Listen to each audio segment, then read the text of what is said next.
Hi, my name is Emily. I'm 16 years old. And this is the story of how everything I thought I knew turned out to be a lie. I always felt like something was a little off about my family. Not in a creepy way, just different. You ever get that strange feeling like the puzzle pieces of your life don't quite fit together? That was my normal. I lived with my Aunt Claire. Or at least that's who I thought she was. She was strict, serious, always composed. Her house was spotless, everything had a place. And silence? It was practically a rule. She had rules for everything. No staying up past 10. No sweets on weekdays. No social media until I turned 15. But the biggest, most unbreakable rule? No questions about my mom. Every time I brought her up, Claire's face would shut down. Cold. Blank. She'd either change the subject or walk away.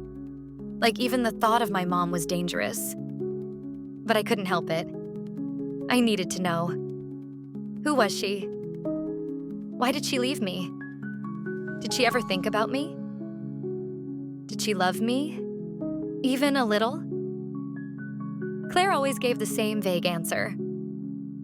Your mom's very busy, Emily. She travels a lot. You'll see her when the time is right. And I believed her. I had no reason not to. I was just a kid holding on to scraps of hope. My mom called once a month. Her voice was gentle but distant, like she was always talking to me from another world. I'd ask when I'd see her, and she'd always say, "One day, sweetie. One day, we'll be together." That day never came. Sometimes I'd imagine her, glamorous and confident, striding through airports in heels, coffee in hand, phone pressed to her ear. Important, powerful, too busy saving the world to come home. But at night, when the world was quiet, I'd cry. I missed someone I'd never even met. That kind of sadness is hard to explain. It's like carrying around a ghost inside your chest. Claire wasn't cruel. She gave me food, clothes, help with school. But there was always a wall between us. No warmth, no mother-daughter hugs, just routines and silence. Still, I tried to be perfect. I followed every rule, got straight A's, never talked back. Maybe, just maybe, if I was good enough, she'd come back sooner. Then I got the flu. It hit me hard. Fever, chills, the whole package. Claire had to step out for a few hours, so I dragged myself out of bed to grab tissues. On my way, I bumped into her closet.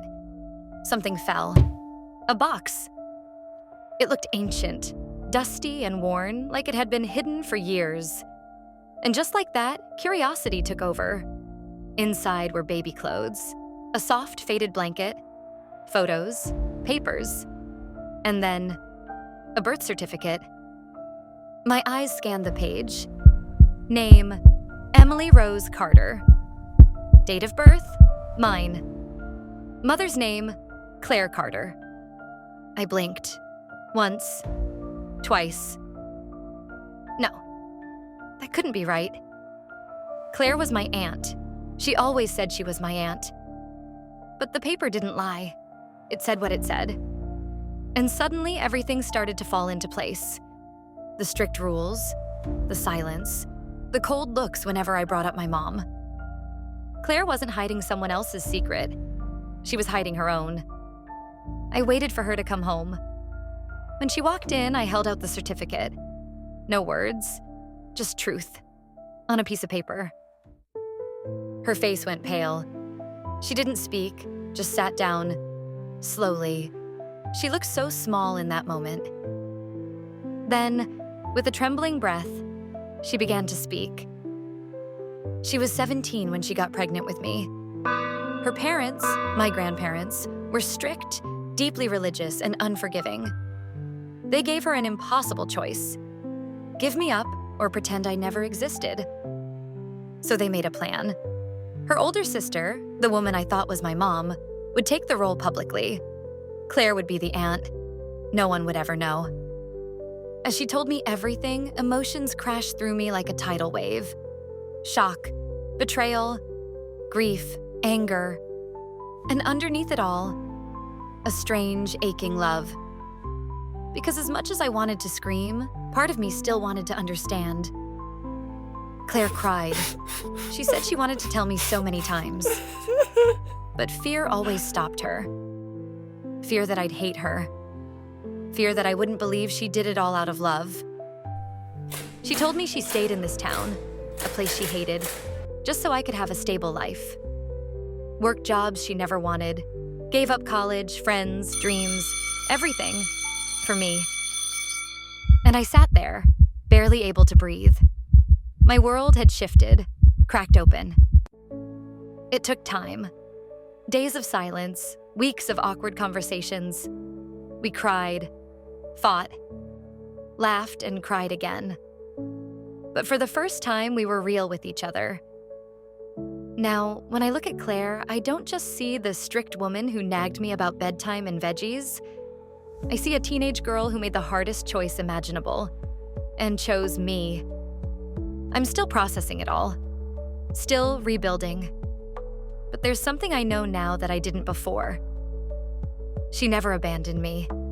She just found a way to protect me, even if it meant becoming someone else in the process.